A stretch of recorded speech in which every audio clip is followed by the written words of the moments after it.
जय हिंद फ्रेंड, हिंदी और प्राइड में आप सभी का स्वागत है। फ्रेंड्स, यहाँ पे हम यूजीसी नेट पेपर फर्स्ट के तहत यूनिट 9 पर्यावरण से संबंधित यूनिट को देख रहे हैं। उनसे रिलेटेड जो भी PYQ आए हैं उन पर चर्चा कर रहे हैं। देखिए, पहला क्वेश्चन जैसे दिया है कि नीचे पेयजल और स्वच्छता मंत्रालय के विशिष्ट उत्तरदायित्व को दर्शाते हुए सरकारी या गैर सरकारी स्तर पर अनेक भूमिकाएं और कार्य दिए गए हैं। उन कथनों की पहचान करनी है जो इस मंत्रालय के उत्तरदायित्व को दर्शाते हैं। दिए गए कूट में से अपना उत्तर चुनना है। पेयजल और स्वच्छता संबंधी कार्यक्रमों का समग्र नीति निर्धारण और नियोजन। दूसरा है कि वर्णित कार्यक्रमों का वित्त पोषण। तीसरा, चलाए गए कार्यक्रमों का समन्वयन। चौथा है उपभोक्ताओं को उचित कीमत पर खाद्यान्न की आपूर्ति। पांचवा, क्षुधा शून्यता के लक्ष्य को प्राप्त करना। छठा है भारत के ग्रामीण अंचलों में स्वच्छ भारत अभियान को लागू करना। सातवां है आवश्यक वस्तुओं को उपलब्ध और कीमतों की निगरानी करना। तो देखिए, इसमें काफ़ी दिया गया है ऑप्शन, आपको बजाने के लिए भी दिया गया है। ये दिसंबर 2018 का क्वेश्चन है। पेयजल और स्वच्छता मंत्रालय की निम्नांकित उत्तरदायित्व हैं। पेयजल और स्वच्छता संबंधी कार्यक्रमों का समग्र नीति निर्धारण और नियोजन में देखें तो एक में वर्णित कार्यक्रमों का वित्त पोषण, चलाए गए कार्यक्रमों का समन्वयन, भारत के ग्रामीण अंचलों में स्वच्छ भारत अभियान को लागू करना। वन काटन का परिणाम क्या है? रिजल्ट ऑफ डिफॉरेस्टेशन इज प्राकृतिक संतुलन का बिगड़ जाना, औषधीय पौधों की विलुप्ति होना, वर्षा चक्र का अनियमित हो जाना। सभी सही। तो देखिए, डिफॉरेस्टेशन का क्या परिणाम होता है? तो इसमें सही सभी हैं। प्राकृतिक संतुलन बिगड़ जाता है, औषधि पौधों की विलुप्ति, वर्षा चक्र का अनियमित हो जाना आदि वन कटान का परिणाम है। दुनिया भर में वनों की कटाई मानवीय गतिविधियों का प्रत्यक्ष परिणाम है जो जंगलों को तबाह कर देता है। Consider following statement. पहला है, ग्रीन केमिस्ट्री से मतलब है कि पर्यावरणीय तथा स्वास्थ्य विपरीत प्रभाव को कम करने या समाप्त करने के लिए रासायनिक उत्पाद तथा प्रक्रमों को पुनर्संरचना के लिए होता है। दूसरा, यूट्रोफिकेशन से जैव विविधता की क्रमिक हानि होती है। तीसरा, DDT एक जैवक्षयी प्रदूषक है। चौथा, स्ट्रेटोस्फीयर पृथ्वी के तल से लगभग 0 से 10 किलोमीटर ऊंचाई पर होता है। तो देखिए, मानव के स्वास्थ्य तथा पर्यावरण हेतु नवीन रासायनिक उत्पादों के विकास तथा पूर्व से उपलब्ध यौगिकों के प्रक्रियन में सुधार हेतु निर्मित कार्यक्रम ग्रीन केमिस्ट्री है। सूची 1 को 2 से सम्मिलित करना है। पर oxy acetyl nitrate, polychlorinated biphenyls, carbon di sulphur के डाइऑक्साइड और सक्रिय अणु कार्बनिक अवशिष्ट। तो हमें सुमेलित करना है इसमें, जो भी सही है ऑप्शन। तो देखिए, यहाँ पे क्रमशः जैसे पर ऑक्सीटाइल नाइट्रेट, ये जो है फोटो रासायनिक स्मॉग होता है पर ऑक्सी एसिटाइल। पॉलीक्लोरिनेटेड बाइफिनाइल्स, ये क्या है? ये जल पॉल्यूटेंट है, यानी वाटर पॉल्यूटेंट के रूप में पॉलीक्लोरिनेटेड बाइफिनाइल्स को मानते हैं। कार्बन तथा सल्फर के डाइऑक्साइड, ये अम्ल वर्षा है। IR सक्रिय अणु, ग्लोबल वार्मिंग है। कार्बनिक अवशिष्ट परिसंस्करण संयंत्रों के अवशिष्ट हैं। निम्नलिखित में से कौन सा क्षेत्र उनके अनुमत सौर स्तर इकाइयों के साथ सही ढंग से मेल खाता है? औद्योगिक, वाणिज्यिक 75, आवासीय साइलेंस जोन, इस तरीके से। तो उपयुक्त विकल्प में देखें तो औद्योगिक जो इंडस्ट्रियल है 75 डेसिबल, वाणिज्यिक कॉमर्शियल 65 डेसिबल, आवासीय 55 डेसिबल, कोर्ट साइलेंस जोन। काले कार्बन का मूल्यांकन और इसका संघात किसके द्वारा किया जाता है?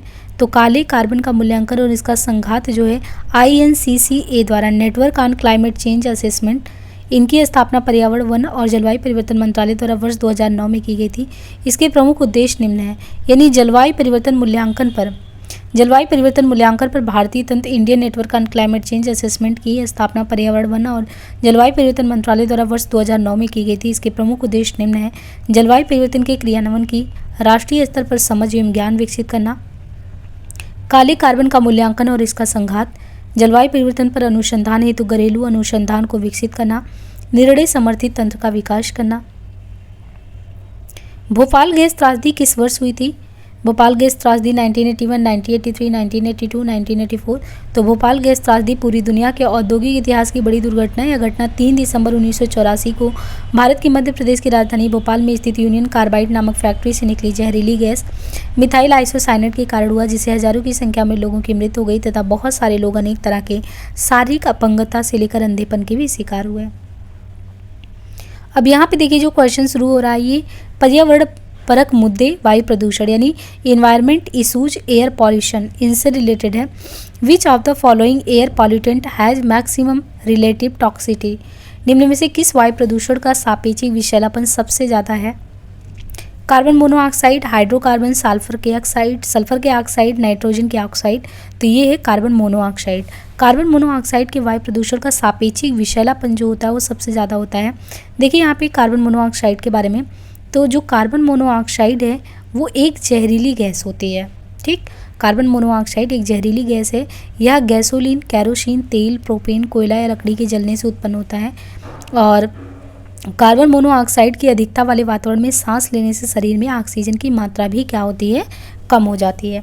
दूसरा है हाइड्रोकार्बन। हाइड्रोकार्बन कार्बनिक यौगिक होते हैं जो हाइड्रोजन और कार्बन के परमाणुओं से मिलकर बने होते हैं।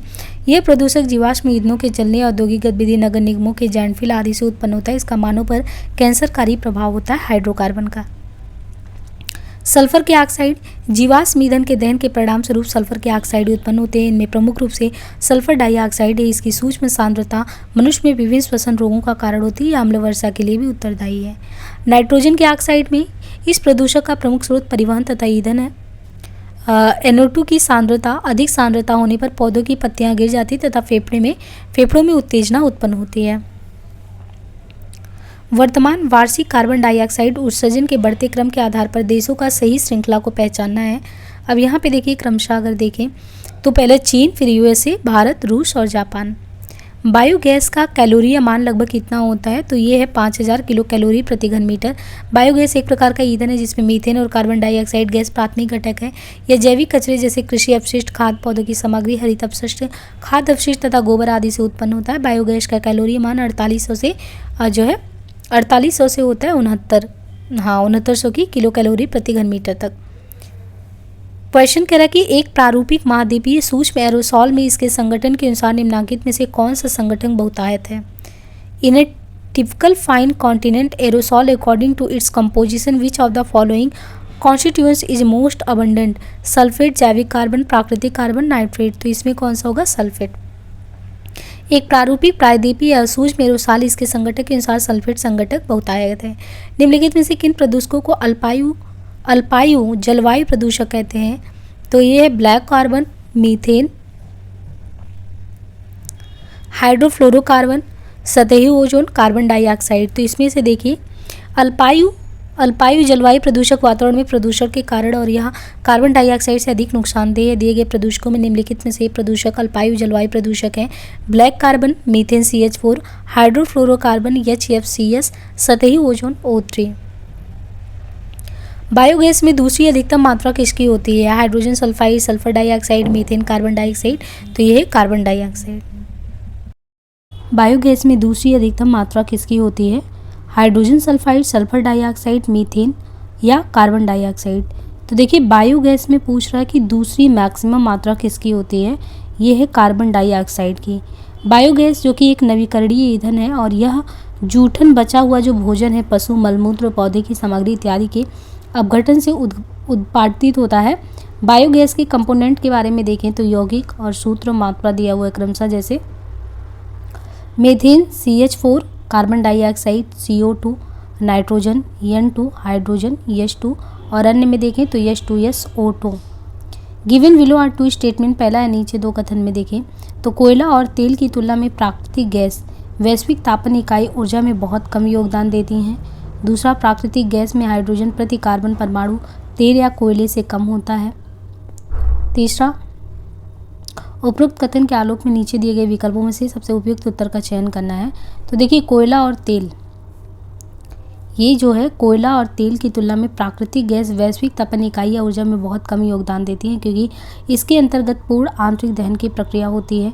प्राकृतिक गैस में हाइड्रोजन प्रति कारण परमाणु तेल या कोयले से अधिक होते हैं, क्योंकि यह मुक्त कणों और प्रोपेन का मिश्रण होता है जो कि एक मुख्य कार्बनिक यौगिक होते हैं, किंतु पूर्ण आंतरिक दहन की प्रक्रिया में इनका कोई योगदान नहीं होता है। According to WHO standard for drinking water quality, the concentration of arsenic should not exceed it. विश्व स्वास्थ्य मानकों के अनुसार पेयजल की गुणवत्ता के लिए आर्सेनिक की मात्रा कितने से ज़्यादा नहीं होनी चाहिए, तो ये हो जाएगा कि WHO के मानकों के अनुसार पेयजल की गुणवत्ता जो है वो गुणवत्ता के लिए आर्सेनिक की मात्रा 10 UGL इनसे ज़्यादा नहीं होनी चाहिए।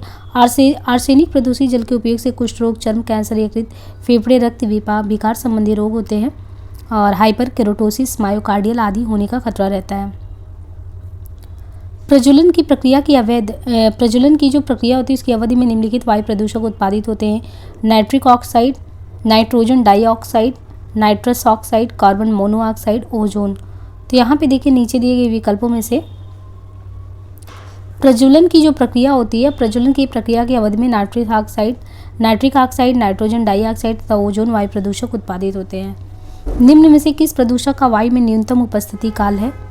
Nitric oxide, nitrous oxide, chlorofluorocarbon या मीथेन। तो निम्न में से किस प्रदूषक का वायु में न्यूनतम उपस्थिति काल है? तो ये है मीथेन का। निम्न दी गई गैसों में मीथेन का अवस्थिति काल सबसे कम है। अवस्थिति काल का मतलब उस औसत काल से जिसमें कोई अणु वायुमंडल से विस्थापित हो जाता है। मीथेन का अवस्थिति काल लगभग 8 से 10 वर्ष है, अर्थात मीथेन के सभी अणु जो वायुमंडल में उपस्थित हैं 8 से 10 वर्ष तक वहाँ स्थित रहेंगे। नीचे 2 कथन दिए गए हैं, जैसे मेथेनॉल CH3OH जिसे कॉस्ट एल्कोहल भी कहा जाता है का ऑक्टेन निर्धारण गैसोलीन की तुलना में काफ़ी ज़्यादा होता है। दूसरा, मेथेनॉल गैसोलीन अथवा डीजल की तुलना में अधिक उच्च लौ तापक्रम के साथ जलता है और इस प्रकार यह NOx को अधिक मात्रा में उत्पन्न करता है। तो यहाँ पे देखिए नीचे 2 कथन एक सही है, क्योंकि मेथेनॉल CH3OH जिसे कॉस्ट एल्कोहल भी कहा जाता है का ऑक्टेन निर्धारण गैसोलीन की तुलना में काफ़ी ज़्यादा होता है। एवं कथन सेकंड असत्य है, क्योंकि मेथेनॉल गैसोलीन अथवा डीजल की तुलना में कम लौ तापक्रम के साथ जलता है और यह NOx कम मात्रा में उत्पन्न करता है। नीचे 2 कथन दिए गए हैं। पहला है कि ओजोन का सतही स्तर पर संकेंद्रण रात में घट जाता है। दूसरा, पराबैंगनी विकिरण ओजोन का अन्य घटकों में प्रकाश अपघटन करता है। उपरोक्त कथन में से देखिए कौन सा सही है? तो देखिए यहाँ पे ओजोन का सतही स्तर पर संकेंद्रण रात में घट जाता है, यह अभिकथन सत्य तथा इसके संदर्भ में दिया गया कारण पराबैंगनी विकिरण ओजोन का अन्य कारकों में प्रकाश अपघटन करता है। नीचे 2 कथन दिए गए हैं। पहला है कि ग्रीष्म ऋतु का धूम्र कोहरा मुख्यतः ओजोन और अन्य प्रदूषकों के प्रकाश रासायनिक निर्माण से जुड़ा होता है।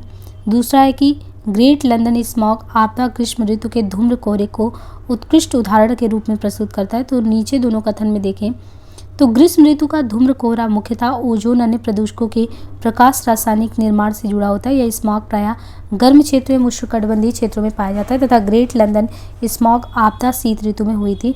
यह शीतोष्ण धूम कोहरे का उत्कृष्ट एग्जाम्पल है। Match first to second C3H7, C2FH3Cl2, C2F4 chlorine 2, CF3Br।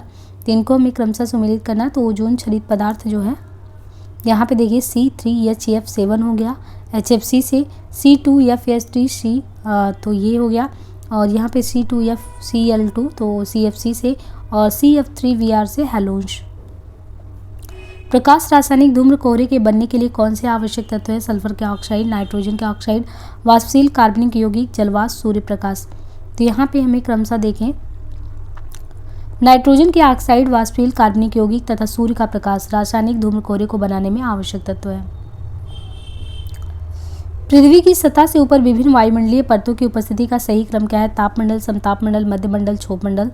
तो पृथ्वी की सतह से ऊपर जो विभिन्न वायुमंडलीय परतों की उपस्थिति का सही क्रम देखें तो यहाँ पे देखिए पूरा ये चित्र ही बनाया है। बहिर्मंडल का 700 से 10,000 और 80 से 700 तापमंडल, मध्य 50 से 80, समताप 12 से 50, क्षोभमंडल 0 से 12। वायु प्रदूषक किनका सम्मिलन है? The air pollutant NOx is a combination of nitrous oxide और नाइट्रोजन डाइऑक्साइड, नाइट्रस ऑक्साइड और नाइट्रिक ऑक्साइड, नाइट्रोजन डाइऑक्साइड और नाइट्रिक, और नाइट्रोजन पेंटाऑक्साइड और नाइट्रोजन डाइऑक्साइड। तो वायु प्रदूषक में NOx के सम्मिलन में NO2 प्लस NO। देखिए यहाँ पे प्रदूषक स्रोतों से वायुमंडलीय नाइट्रोजन ऑक्साइड NO2 का अल्प परिमाण में उत्पादन होता है। अधिकांश वायुमंडलीय नाइट्रोजन डाइऑक्साइड का उत्पादन वायुमंडल में फोटो रासायनिक प्रतिक्रियाओं के कारण होता है। इनमें से हमें देखना है तो नाइट्रोजन डाइऑक्साइड NO2 नाइट्रोजन और ऑक्सीजन से बना एक गैसीय वायु प्रदूषक है। बाहरी हवा में NO2 और अन्य नाइट्रोजन ऑक्साइड कण वायु प्रदूषक तथा ओजोन का निर्माण करने में योगदान देते हैं। मुख्यतः कार, बस आदि वाहनों, पावर प्लांटों से निकलने वाले धुएं के साथ होता है, वायु में मिलता है। प्रकाश रासायनिक प्रक्रिया प्रकाश के रूप में ऊर्जा के अवशोषण द्वारा शुरू की गई रासायनिक प्रक्रिया वायुमंडलीय नाइट्रोजन डाइऑक्साइड का उत्पादन इस प्रक्रिया में बहुतायत होता है। ओजोन परत को ओजोन क्षेत्र में परिवर्तित होने के लिए ओजोन का संघनन कितना होना चाहिए? तो ये है 2 यानी 220 डॉप्सन इकाई में। सूची 1 को 2 से सम्मिलित करना है, 0 से 50, 101 से 200, 201 से 300, 301 से 400। तो यहाँ पे देखिए क्रमशः एयर क्वालिटी इंडेक्स यानी 0 to 50, तो ये है हरा, 101 to 200 पीला, 201 से 300 नारंगी, 301 से 4 लाल। प्रदूषित शहरी क्षेत्र में पेट्रो रासायनिक स्मॉग का कौन सा घटक सबसे कम मात्रा में रहता है? Carbon monoxide, nitrogen dioxide, hydrocarbon, ozone. प्रदूषित शहरी क्षेत्रों में पेट्रो रासायनिक स्मॉग का ओजोन घटक सबसे कम होता है। फोटोकेमिकल स्मॉग एक भूरा धुंध है जो हाइड्रोकार्बन और नाइट्रोजन में ऑक्साइड से प्रदूषित वातावरण सौर पराबैंगनी विकिरण की क्रिया के कारण होता है।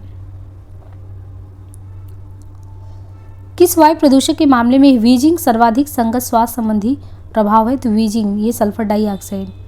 वायु प्रदूषक सल्फर डाइऑक्साइड व्हीजिंग के मामले में सर्वाधिक संगत स्वास्थ्य संबंधी प्रभाव है। व्हीजिंग सांस संबंधी एक रोग है जिसमें श्वास लेते समय सीटी समान उच्च ध्वनि का आभास होता है।